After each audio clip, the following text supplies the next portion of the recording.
Alors, on va parler de la responsabilité médicale en chirurgie dentaire. Donc, la responsabilité médicale correspond au degré de responsabilité que peuvent encourir les médecins ou les chirurgiens dentistes envers les particuliers ou le public à l'occasion de leur profession. C'est-à-dire, qu'est-ce qu'on a comme responsabilité en face du public ou en face par rapport à notre profession. Donc, la responsabilité juridique applicable aux chirurgiens dentistes. On a une responsabilité disciplinaire ordinale, on a une responsabilité pénale et on a une responsabilité civile. La responsabilité disciplinaire, c'est quoi? Donc, le conseil de l'ordre, vous savez tous qu'on a le conseil de l'ordre. Donc, le conseil de l'ordre, c'est quoi? C'est un établissement que tous les chirurgiens dentistes demandent quand vous serez admis, quand vous serez chirurgien dentiste, pour exercer la fonction. Ça se termine dans 10 minutes, on va reprendre. Quand vous commencez, avant de commencer exercer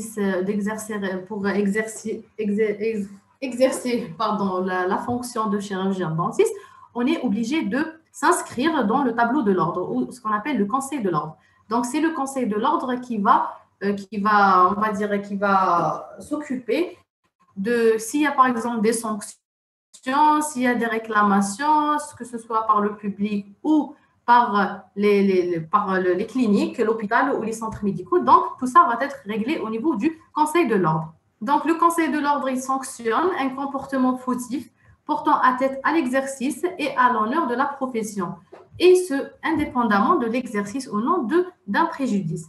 La sanction disciplinaire en première instance par l'échelon régional, puis conseil national, c'est-à-dire si vous faites par exemple une infraction, donc au premier lieu, elle va être réglée au niveau du conseil de l'ordre régional. Par exemple, si on voit ici à Blida, on a un conseil de l'ordre régional, c'est-à-dire il englobe la région de Blida, par exemple Blida, Chlef, Ain Defla et tout. Tous ces dentistes-là, ils vont être inscrits à un seul conseil de l'ordre. On appelle conseil de l'ordre régional. Après, vous avez le conseil de l'ordre national qui est sur Alger. Donc, si l'affaire n'est pas réglée au niveau du conseil de l'ordre régional, elle va passer à l'échelle régionale, pardon, elle va passer à l'échelle nationale. Après, donc cette responsabilité, elle est engagée par Madame, l'employeur, c'est-à-dire la clinique ou le centre médical, là où vous exercez. madame, Donc, en cas de non-respect de non-contrat de travail, donc madame, quelles sont les situations dans lesquelles on se retrouve face à régler un problème en conseil de l'ordre? C'est-à-dire, donc la première situation, si on ne respecte pas un contrat de travail, en cas de non-respect de loi établie par un conseil de l'ordre, parce que le conseil de l'ordre, je pense que vous allez voir dans d'autres cours, il y a des lois à respecter. Donc, si vous ne respectez pas les lois établies par le conseil de l'ordre, donc vous serez sanctionné. Et en cas de manquement de règles de déontologie de la profession, donc en cas d'effraction d'une règle de la déontologie de la profession, par exemple, si on parle d'un secret professionnel, si quelqu'un n'est pas d'accord et il nous attaque en justice, donc ça, c'est une effraction qui va être réglée au niveau du Conseil de l'ordre. Donc, le Conseil de l'ordre, il va nous donner quoi? Ça peut être un avertissement, ça peut aller de l'avertissement jusqu'à la mise à pied temporaire ou définitive. C'est-à-dire ça, avertissement, ça peut être un blâme, comme ça peut être l'interdiction de pratiquer la fonction pendant une période. Ça peut aller des mois jusqu'à des années, selon l'infraction faite par le praticien. Donc, la responsabilité pénale. Maintenant, le code pénal détermine au nom de la société une amende et un emprisonnement en rapport avec la gravité de la faute commise. On faut savoir que au début, on était au niveau du conseil de l'ordre. Maintenant, il y a une autre responsabilité pénale. C'est-à-dire, si vous faites une infraction, on pourra être sanctionné par le code pénal. Et cette sanction, elle peut aller de l'emprisonnement, elle peut être un emprisonnement, elle peut être une mise à pied, une interdiction de pratiquer la fonction, donc selon la faute ou l'infraction commise.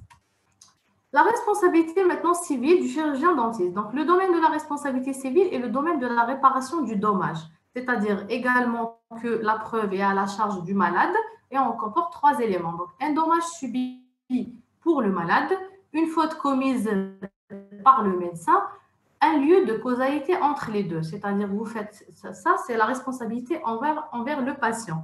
c'est-à-dire si vous faites une infraction envers le malade, c'est-à-dire que vous lui faites un dommage, donc vous êtes responsable de votre effraction et vous devez peut-être, ça dépend le type de l'infraction faite, vous allez peut-être le rembourser ou ça dépend ce que vous avez fait. Donc, qui sont le devoir envers les malades. Donc, selon l'article 43 et 44 qui régit la relation entre le praticien et le patient, on a le malade est libre de choisir si il a. Donc, on parle là du libre choix. C'est-à-dire, si vous travaillez dans une clinique, vous êtes plusieurs dentistes, vous n'avez pas le droit de dire à un malade que, vous, là, par exemple, vous le voyez la première fois, après, la deuxième fois, il décide de changer. Donc, il faut savoir que vous n'avez pas le droit de lui dire non, vous étiez avec moi, vous restez avec moi, vous êtes mon malade. Donc, ça n'existe pas. Le malade, il a le libre choix de choisir son médecin ou son dentiste. S'il veut changer, qu'il change. On ne peut pas le maintenir ou dire à un autre praticien ne le soignez pas. Non, c'est moi qui l'ai vu en premier. Donc, le malade, il a tout le choix et il est libre de choisir son médecin. Il est libre de quitter son dentiste, il est libre de ne pas terminer ses soins chez lui. D'accord? Donc, même si vous serez après installé chez vous, vous ne pouvez pas obliger, par exemple, vous commencez un soin, vous ne pouvez pas obliger un patient de continuer le soin chez vous jusqu'à la fin. Si, par exemple, il fait une séance, après, il décide de quitter, donc, il quitte. Il a le libre choix de quitter son dentiste. Donc, le médecin s'engage à assurer personnellement au patient des soins conformes, dévoués et fondés sur des données acquises et de la science, en faisant appel, s'il y a lieu, à l'aide des compétences. C'est-à-dire, vous êtes responsable de ce malade. Si vous allez le traiter, vous devez c'est-à-dire utiliser toutes les données scientifiques, tout le matériel nécessaire en faisant appel, s'il y a lieu, à de l'aide de compétences. C'est-à-dire, si vous êtes limité, vous arrivez à un point où vous ne pouvez pas faire, vous pouvez appeler des compétences à vous aider. L'essentiel, c'est d'assurer une meilleure prise en charge au patient. Le malade, il a le droit de recevoir des soins les plus appropriés et de bénéficier des thérapeutiques qui lui garantissent la meilleure efficacité et sécurité sanitaire.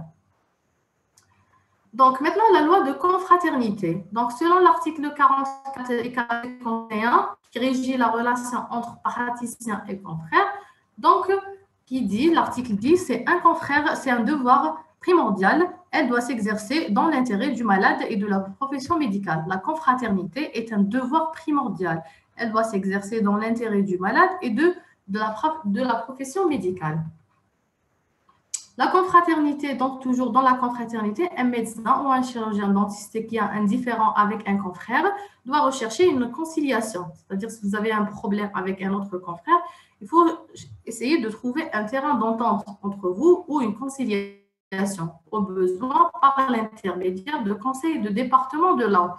C'est-à-dire, si vous avez des problèmes, si vous ne pouvez pas les régler personnellement, entre vous, vous pouvez avoir recours au conseil de l'ordre. Le corps médical doit vivre dans la confraternité, c'est-à-dire, surtout si vous travaillez dans une clinique, il faut travailler dans la confraternité. Il ne faut pas avoir des problèmes avec des confrères. Pourquoi? Parce qu'on travaille ensemble, on aura besoin d'être aidé ou on aura besoin de s'entraider, donc on a intérêt de travailler dans un milieu sain. Les médecins ont besoin de l'un de l'autre, voilà, en complémentarité, non seulement au chevet des patients, mais aussi dans le domaine de la prévention, dans l'accès aux avantages sociaux, dans la reconnaissance des droits de leurs patients. Donc, les médecins doivent donc se connaître et savoir travailler ensemble. Si vous travaillez dans une région, donc vous avez intérêt à connaître tous les médecins qui vous entourent, surtout si vous êtes installé. Ce n'est pas juste les médecins dentistes, mais même les autres médecins, dans un but de travailler dans un milieu sain, peut-être pour s'entraider, pour orienter les patients pour d'autres spécialités, donc pour assurer la meilleure prise en charge pour un malade. Maintenant, le rapport avec les autres membres de la profession. Donc, selon l'article 52 à 61, donc, ils doivent être courtois et bienveillants avec les auxiliaires de santé. Donc là, on parle des auxiliaires de santé, on parle des infirmiers, les assistants et les assistants. chacun doit respecter l'indépendance de l'autre. C'est-à-dire, vous travaillez, vous avez une assistante, ou vous avez une infirmière, vous avez une femme de ménage, tout le travail doit passer dans le respect, on doit respecter les autres, on ne doit pas rentrer dans des conflits, on doit respecter la vie personnelle dans le cadre du respect.